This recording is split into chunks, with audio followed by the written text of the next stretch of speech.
Welcome to a presentation on the metric system. The metric system is the main system that we'll be using with medications, and so it's the most important one for you to learn because it's part of almost every single problem. You've already taken notes on the metric system and they're in your pre-lecture notes, so make sure that you're familiar with the metric line as well as the rules for correctly writing metric amounts. First thing we're going to look at is a list of metric amounts that are all written incorrectly. So there's our list. Every single one of them is wrong. So what I'd like you to do is take a moment, go down through. You can just say it out loud or mentally what is wrong with each and every item written here.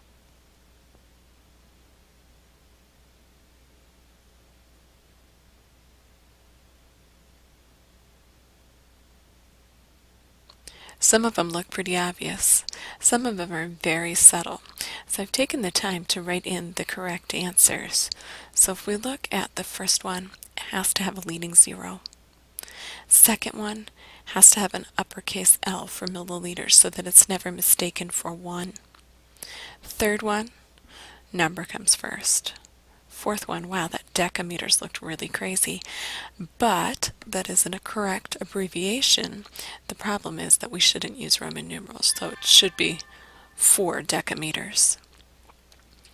Part E, we should be using decimals, not fractions. Part F, no extra zeros, so it just should be 4. Part G needs to have a space. Now let's look at conversions. We're going to use the metric line to do our conversions, and I suggest that you use the King Henry mnemonic device to memorize the metric line. So what I'm going to do first is to actually write what I remember. So I have King, so that's K for kilo, Henry, died, and that's my larger abbreviation for deca, by, that's the base or the middle unit with no prefix, drinking, chocolate, milk, full of microorganisms. And I put the 2 blanks here because there are placeholders. We don't have names for these particular values, but we need them when we move our decimal. So if we look at our first example, our starting amount is liters, and liters would be a base unit because it has no prefix with it. So right here is my starting amount. I want to go to a prefix of milliliters. So here is milliliters. This is where I want to end up.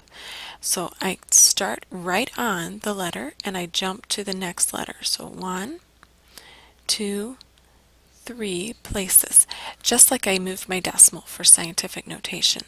So I take my decimal, which is right here, I move the same direction that I did on the metric line. 1, 2, 3. So I'm going to fill in zeros for these spots, and I'm going to rewrite moving my decimal to the end. So this is 3,500 milliliters. Let's try the next one. The next one is micrograms. So let me erase for a moment all of our little marks up here. There we go. Go back to my pen.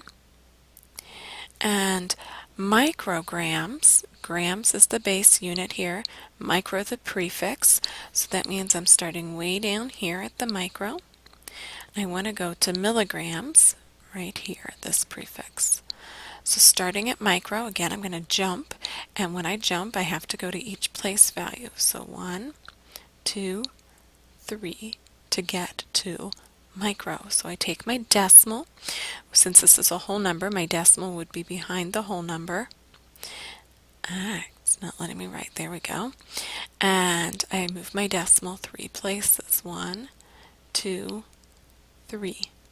So I rewrite my number and I have 1.8.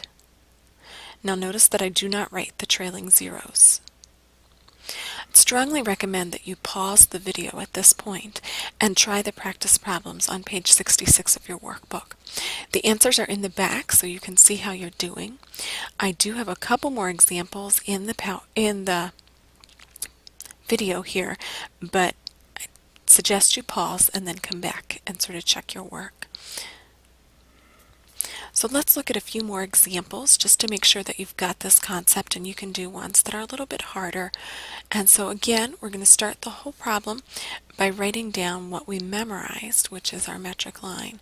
So we have King Henry died by drinking chocolate milk full of microorganisms. And I recommend that when you take your quiz next week, you just write this at the top of your page so that you can use it for the quiz. This first conversion, we're going from micro, so I see that mcg, the whole way up to grams. Grams does not have a prefix, so this is the whole way to the base unit. So starting at micro, 1, 2, 3, 4, 5, 6. I need to move my decimal 6 places. So currently my decimal is right here.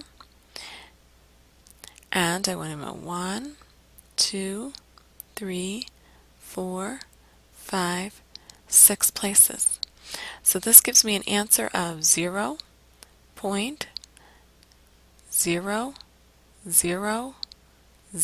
filling in the zeros right here. And then I have a 9.5. And I do not write the trailing zeros.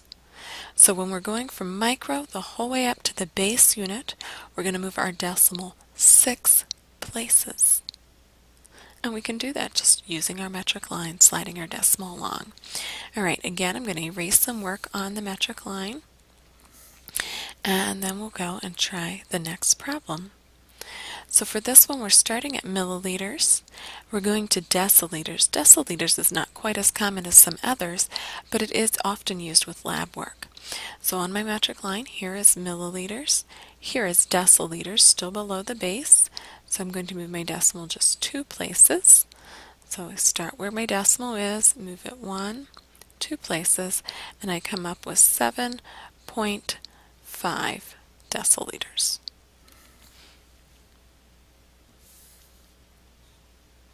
So let me clean up my metric line again for you by erasing my scratch work. All right, next one. This one's a very odd one because we don't often use hectometers, but we're at kilometers, which we've heard of, and we're just going to go to hectometers. So K is my starting point and hecto my ending point. So I'm just going to move my decimal 1 place. So this is a whole number, decimal right here. This time I'm moving down my metric line, so over 1. So I have 120 hectometers. On our next one, we have cc's. You might have to refer back to your notes for this one. cc's are on our pre-lecture notes because they show up a lot, and they're used for milliliters. So in this particular example, we're supposed to convert them to milliliters. They're the same thing, so no conversion necessary, answer of 10. So we're at our final one. For this particular one, we're supposed to go from grams to milligrams. And grams does not have a prefix, so that would be a base unit here in the middle. And then milligrams is right here. So we're going to go 1, 2, 3 places, moving down the metric line. So I take my decimal 1, 2, 3, and so I have 1,400 milligrams. I hope these examples are very helpful to you. Although there's many ways to do a metric conversion, I find that using the metric line is very convenient with dosage calculations, very convenient for you as a nurse on the floor. You don't need a calculator. You can just, on a piece of scrap paper, write out your metric line and complete your conversions.